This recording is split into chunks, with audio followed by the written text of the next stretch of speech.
Quixaba.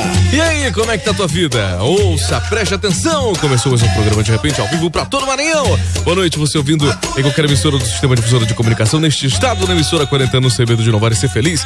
Bem, temos hoje mais um programa de rádio com muito carinho, amor, afeto, ternura e uma série de outras substâncias químicas interessantes, cerebrais e fundamentais para suportar a rotina muito louca todos os dias. Quixaba, por favor, se controle. Quantas sílabas conseguimos falar por segundo? Muitas, nem todas certas. Vamos lá saber o que tem no programa de hoje? Danilo. Atenção, além de Danilo Quixaba, música, comentários, entrevistas exclusivas, especialíssimas.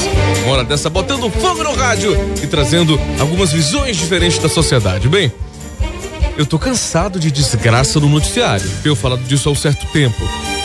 Só que uma me chamou a atenção, que são as atitudes preventivas referentes a um problema que de fato não é nosso, só que suscita uma série de desconfianças. Eu aqui fiz um comentário, né? Dei uma opinião no início do programa referente à indústria farmacêutica e a minha desconfiança com os recursos e os métodos éticos que ela utiliza para poder agir em cada situação, certo? Eu acho que a indústria farmacêutica simplesmente se aproveita das doenças, das desgraças e por isso não deve ser confiada a ponto de depositarem nela digamos assim, a solução para a maioria das coisas, para a maioria dos problemas ou dos vírus novos que surgem. Mas o capeta muda de nome, parece que todo ano. Já foi no mundo a peste negra, 10 séculos atrás, aí veio gripe suína, gripe aviária, malária, febre amarela, mais recentemente tivemos zika, ebola, né?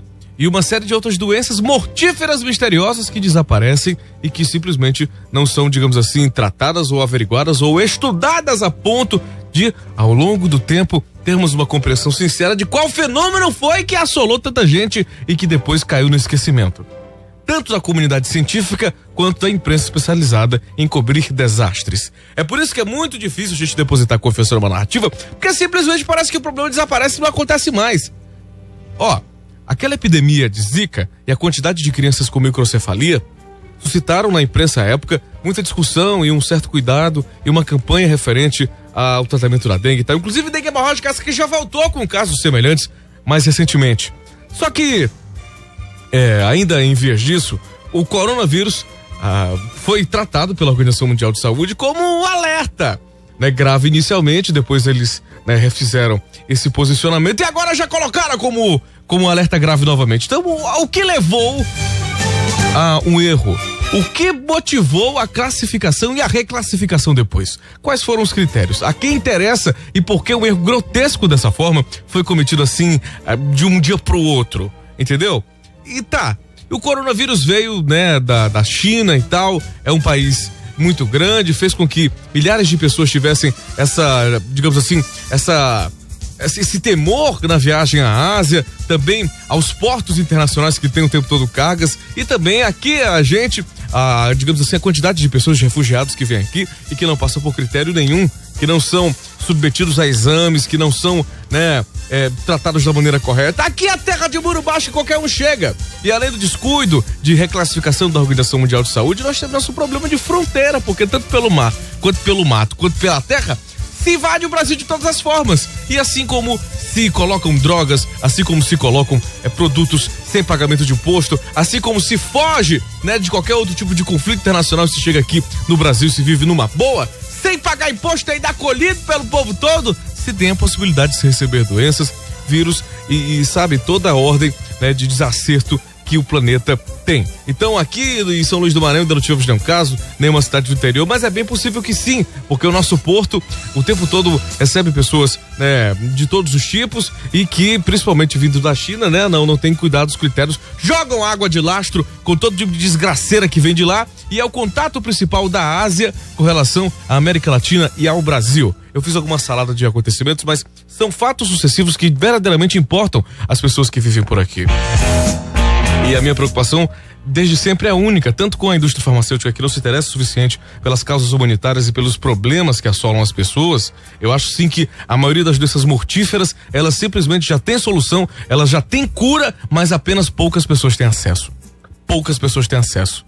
Nós já tivemos um avanço na medicina suficiente para que crianças não faleçam de poliomielite, né, que não tenham mais paralisia infantil, que não tenham mais algumas doenças que ou por descuido acontecem daquelas crianças que não foram vacinadas, ou também que assolam a pobreza, onde a distribuição de medicamentos e de produtos químicos não existe praticamente, e ainda, né, se vive uma infância, ainda se vive uma juventude, ainda se vive uma fase adulta e idosa, como se estivéssemos ainda no século XV, XVI e XVII.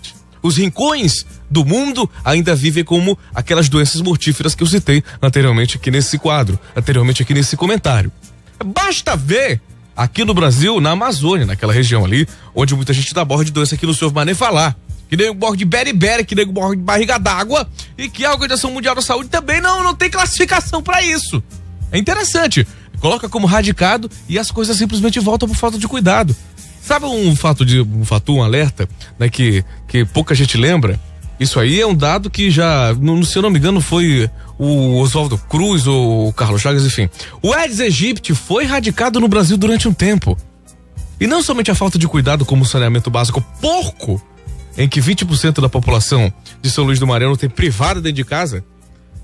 O saneamento básico porco faz com que alguns tipos de pragas se alastrem e retornem, mesmo os problemas já tendo sido resolvidos há um tanto tempo atrás. Toda uma questão de estrutura, de investimento, de interesse desses grandes fundos milionários que só querem de fato espionar e levar, né, como vantagem uma série de abatimento de impostos, que não estão preocupados de fato com a humanidade pobre que ainda se assola com esse tipo de vírus, com esse tipo de problema e doença. Bem, eu estou misturando, fazendo uma salada, mas isso pode sim chegar até nós, isso pode ser prejudicial, isso pode ser preocupante e pode matar pessoas.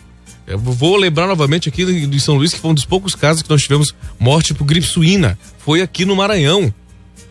Não tivemos aqui nenhum caso de vírus ebola, mas nós tivemos aqui a demanda de muitas pessoas desses países, dessas áreas de risco, transitando entre nós. E não há problema referente à imigração, mas sim um risco pela falta de controle e pela triagem, que é praticamente zero, dessas pessoas que o tempo todo transitam por aqui, seja por via terrestre, seja por navios. Passe no sinal, meu amigo, que você vai ver venezuelano, angolano, você vai ver gente, olha, de todos os tipos, né, de todas as raças e etnias. E é legal receber esse tipo de gente, mas será que eles passaram pelo cuidado adequado, pelos exames corretos para serem recebidos na nossa terra sem causarem riscos, né? Sem transmitirem doenças, sem estarem em problemas com a justiça internacional? É uma série de fatores, uma série de cuidados que nós parecemos não ter. A gente parece que é fim do mundo, mas atraímos uma série de espectros, uma série de tipos que não querem ser incomodados por algum motivo e que encontram aqui a sua tranquilidade. 10:02, o programa De Repente Tá Nóis, tem um monte de coisa pra falar ainda. O programa mais absurdo da América Latina. De Repente, com Danilo Quixaba. Meti o sapato logo cedo, hein? Então vamos colocar música também pra ver se desintoxicamos a nossa alma, nossos pensamentos e desabafamos desse programa de rádio.